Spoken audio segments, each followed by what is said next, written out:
Every family has their own set of Christmas traditions, and the royal family is no exception to this rule. This year, things are getting shaken up as new family member Meghan Markle and her mother are going to be spending Christmas with the royals. So, just what is so unique about the holiday traditions of this famous family? We'll let you in on the shocking reason they need to have a scale on hand and what makes a suitable Christmas present for an actual queen. You might just enjoy your family's humble traditions a little more after this video. Weighing. In general, a lot of the rules followed by the royal family are kind of common sense. They are meant to uphold tradition and present the family as dignified and poised at all times. So it may surprise you to learn that many of their Christmas traditions are downright strange. And this one definitely has us raising our eyebrows. Like pretty much all other families, the royal family uses the holidays as an excuse to overindulge in some decadent food. You might have left Christmas dinner with your family thinking you had gained weight, but that's nothing compared to what the members of the royal family do. Prior to tucking in their meal, members of the royal families actually step on a scale and weigh themselves. They use a special antique scale, and everyone is expected to take part in this tradition. So yes, this most likely means Meghan Markle and Doria Ragland will be stepping on the scale this year. This dates back to the reign of King Edward VII in the early 1900s. It started out of concern that people weren't being fed enough and wanting to make sure everyone was in good health. Apparently, it's all done in good fun, but we can't imagine this not feeling pretty awkward.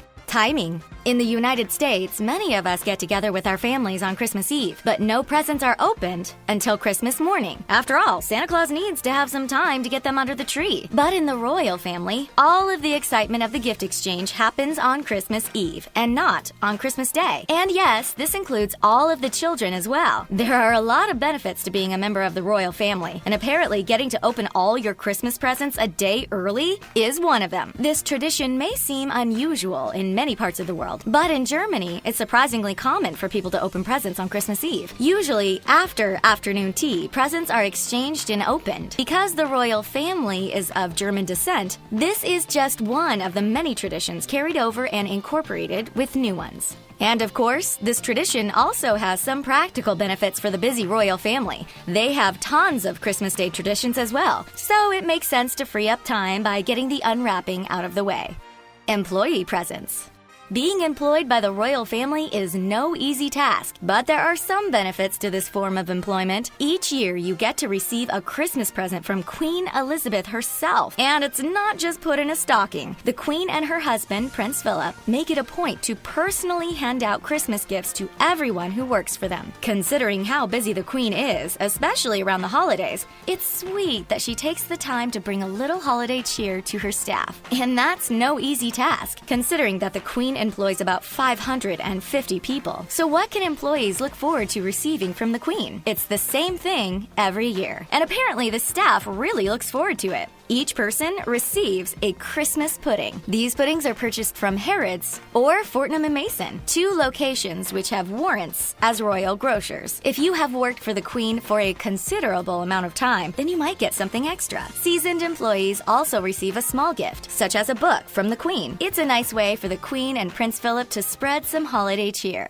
Food. Sometimes the Queen has been known to break from tradition from time to time. This includes inviting Meghan Markle's mother to their Christmas celebration. But in some ways, the royal family adheres strictly to tradition. And when it comes to food, this is the case more often than not. Queen Elizabeth is known for being very particular about her food preferences, and her family knows what will be on the menu each year. Turkey is the protein of choice, and they are not known for switching it up for ham instead. They'll have it with various stuffings, roast potatoes, parsnips, and Brussels sprouts. We're getting hungry just thinking about it. For dessert, of course, there's an elaborate Christmas pudding. And there's also another traditional dessert. While people may joke about Christmas fruitcakes, they're a big deal in the royal family. At one time, having a fruitcake was a way to display how wealthy you were, because most of the ingredients were difficult to maintain and store. Fruit, alcohol, and spices were all highly valued commodities, and making a decadent cake out of them was the height of indulgence. This tradition in the royal family continues to this day, and fruitcake is also served at weddings and holidays.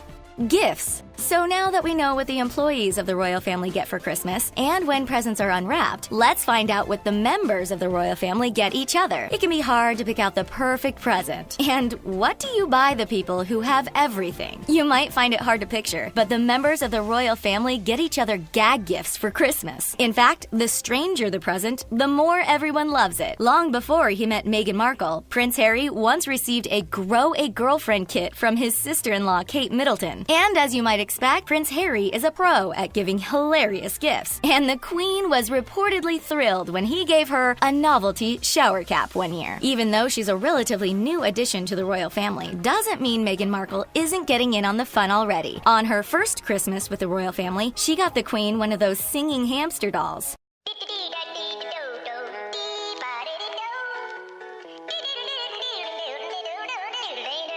Allegedly, Queen Elizabeth was thrilled with her gift. Maybe that's why she was willing to break tradition and allow Doria Ragland to attend the royal Christmas celebration. And apparently, the Queen's corgis love the little toy hamster too.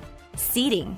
After they're done laughing over their novelty Christmas gifts, the royal family gets to enjoy tons of delicious food during their Christmas celebration. But of course, even the seating chart has to be strictly adhered to. The Queen uses a complex algorithm to decide where everyone will sit at the table. In general, she tries to alternate between male and female guests, and your specific seat is based on your place within the family. Not only does the throne have a line of succession, but so do the seats around the formal dining table. This is true of all royal engagements, and Christmas is no exception. You might find yourself wondering where this puts the littlest members of the royal family. While the adults of the royal family love their children dearly, they get to enjoy some adult conversation during formal dinners. The children get to eat separately and are attended to by their respective nannies. There isn't a strict age cutoff for the children's table, but in order to sit with the adults, you have to learn how to talk properly. Once royal children are capable of polite dinner conversation, they're welcome to join the adults for a meal.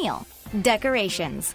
Putting up decorations is a tricky game for all of us. You don't want to get your tree too far in advance, so it looks its best on Christmas Day, but you want to enjoy it as much as possible. And then, once the holiday is over, how long can you wait before you take it down? Some people raise their eyebrows at those who keep their decorations up after New Year's, but you might be surprised to know that the Queen is one of them. Once those lavish holiday decorations go up, they ain't coming down till February. The royal family enjoys their Christmas celebration at Sandringham House in Norfolk, England. While most family members go home after the holidays, the Queen and the decorations stay until February 6th. This is the anniversary of the passing of the Queen's father, King George VI. He and the Queen were very close, and this Christmas tradition is a sweet and subtle way to honor his memory. And there's an additional way she celebrates her father's time on Earth via Christmas decorations. She gives Christmas trees to all of the churches and schools in Sandringham each and every holiday season.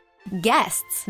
The royal family enjoys entertaining guests during formal occasions, but normally, Christmas is for family only. For ages, you had to be either a blood relation or married to one in order to get an invitation for the royal Christmas celebration. But this is among the many rules which Meghan Markle broke when she was engaged to Prince Harry. Or rather, the Queen allowed this tradition to change in order to accommodate her. It might not sound like a big deal to extend a celebration invitation, but in the royal family, this was pretty groundbreaking. Although she's traditional in many ways, Queen Elizabeth has been shown to be progressive at times. She was apparently willing to relax this rule and welcome Meghan into the family before it became official. And sources claim that she's even extended an invitation to Doria Ragland, Meghan Markle's mother. This is even more extreme and unprecedented, as no one else's in-laws have ever received such a royal invitation. Unlike her sister-in-law, Kate Middleton, Meghan doesn't have a lot of family nearby. She's estranged from many of her relatives, making her royal family members all the more important. We're glad the royal family is becoming more inclusive and sharing the holiday spirit.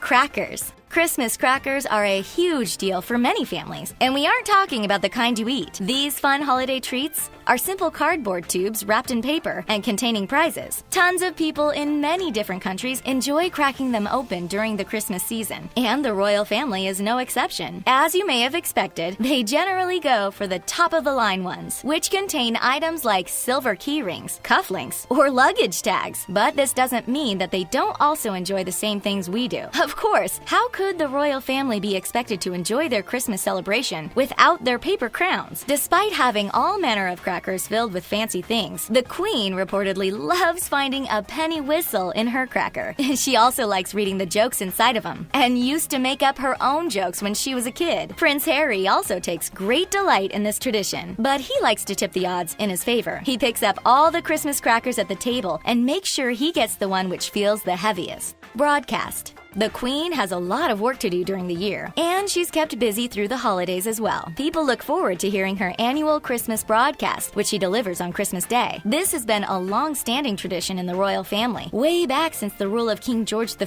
during 1932. Each year, the speech is different and touches on current issues and concerns about things that are going on in the world. The Queen also likes to talk about her family, general reflections on the year, and the importance of Christmas. At first, King George V didn't like the idea of a Christmas broadcast at all. The original speech was transmitted via radio, and George believed it was a medium purely for entertainment. Queen Elizabeth gave her very first Christmas message in 1952, and the broadcast was televised for the first time a few years later in 1957. For this important event, the Queen doesn't employ any speechwriters or assistants. She speaks from the heart and writes the speech herself. Not only is this speech an important tradition for the royal family, but for many other non-royal families as well, who like to tune in for the broadcast. So now that you've learned what the royal family likes to do during the holiday season, we want to hear what your favorite holiday traditions are. And then click on the subscribe button for more videos from us here at TheTalko. Thanks for watching.